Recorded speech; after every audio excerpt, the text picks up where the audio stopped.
ভুবনে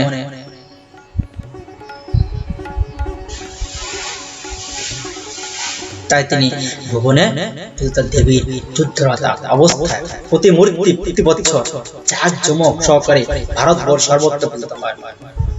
মানে সেই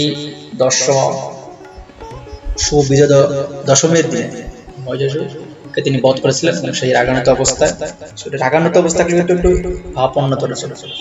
সেভাবে এই জড়জগতে তিনি পূজিত হয়েছিলেন এবং জাঁকজমক সুন্দর। এই জড়জগৎ হচ্ছে চিন্ময় জগতের বিকৃত প্রকাশ, যা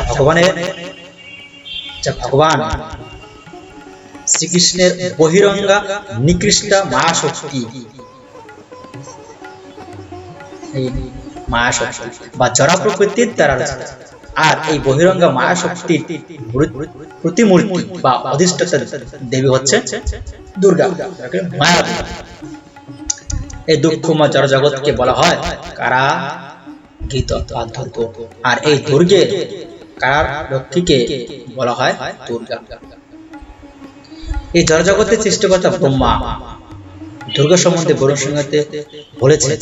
ব্রহ্মা বলেছেন দুর্গা সম্বন্ধে আরো বলেছেন, কিছু বলেছেন ব্রহ্ম সংহিতায় বলেছেন। ব্রহ্ম সংহিতায় 5:45 বলেছেন দুর্গ শব্দে কারাগৃত শক্তি যা জীব সমূহকে সংশোধন করার জন্য এই দাসী রূপে দুর্গা দেবী এই কার্য সংশোধন করে থাকে। চৈতন্য চরিতামৃতেও মধ্যলীলায় বলা আছে 20/8-117 জীবের কৃষ্ণ বহির্মূর্খতা দোষ হলেই সে ভগবানের বহিরঙ্গা মায়া শক্তির দ্বারা আকর্ষিত হয়ে এই ত্রিগুণময়ী মায়িক জগতে নিবৃত হয়। নিবৃত হওয়া মাত্রই দুর্গা বলছে দামে কয়েদি ও পিশাচের ন্যায় পঞ্চভূত দশ ইন্দ্রিয়যুক্ত একটি স্থল ও জড়দেহে আবদ্ধ ও কর্মচক্রে নিক্ষেপ করে জীব তাতে ঘূর্ণয়মান হয়ে সুখ দুঃখ স্বর্গ নরক আদি ভোগ করে। দেবাদিদেব শিবের পত্নী দেবী দুর্গা হচ্ছেন পরম বৈষ্ণবী ও শ্রীকৃষ্ণের একনিষ্ঠ সেবিকা।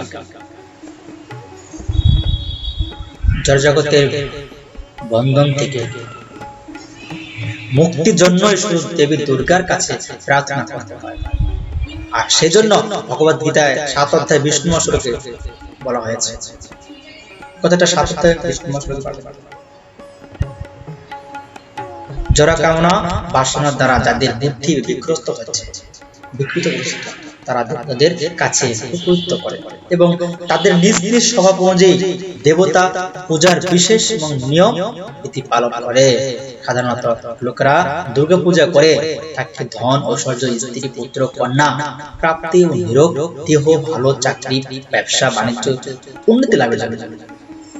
দুর্গা দেবী মায়াগ্রস্ত জীবদের এই সমস্ত জড় বাসনা খুব সহজেই পূরণ করে।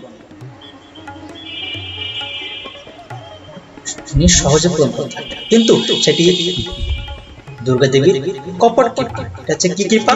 এগুলো তিনি সবকিছু চাইলে আমরা পাবো, কিন্তু সেটা হচ্ছে কপট কৃপা, কিছু ক্ষণের জন্য। তিনি সহজে এই জগৎ এবং জগতে বন্ধন দশা থেকে মুক্তি দান করেন। ভাগ্যক্রমে কৃষ্ণ সাধু সঙ্গে কৃপা বলে জীব যখন কৃষ্ণ মুখ হয় অর্থাৎ ভগবত ভক্তিপ্রাণ হয়, তখন দুর্গা দেবী তাকে এই জগতের বন্ধন থেকে মুক্ত করে দেন। তখন সে চিন্ময় জগতে প্রবেশের অধিকারী লাভ করে। এইভাবে দুর্গা দেবী কৃপা করে। আমাদের দুর্গা দেবী দেখেন কিভাবে কৃপা করে, সহজে কৃপা আমরা চাইলেই পাই, যে কোনো চাইলে পেতে পারবো। ধন সম্পদ স্ত্রী পুত্র কন্যা চাকরি আমরা চাই, তেমন ভায়াগ্রস্ত হচ্ছে সেই বন্ধন থেকে মুক্ত করে সেটা আমরা চাইতে পারি।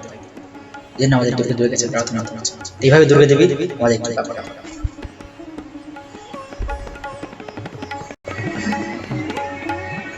হরে কৃষ্ণ। তার টপিক আমরা উপস্থাপন করতে পারিনি। পরবর্তী আমরা দুর্গতি নাশিনী মা দুর্গা, এই দুর্গতি নাশিনী, দুর্গতি দায়িনী এই পরম্পরা আকারে পরবর্তী ভিডিও উপস্থাপন করার চেষ্টা করব। আপনারা আমাদের সঙ্গে থাকুন। পরবর্তী ভিডিও পাওয়ার জন্য অবশ্যই সাবস্ক্রাইব ও বেল আইকনে ক্লিক করে রাখবেন। হরে কৃষ্ণ।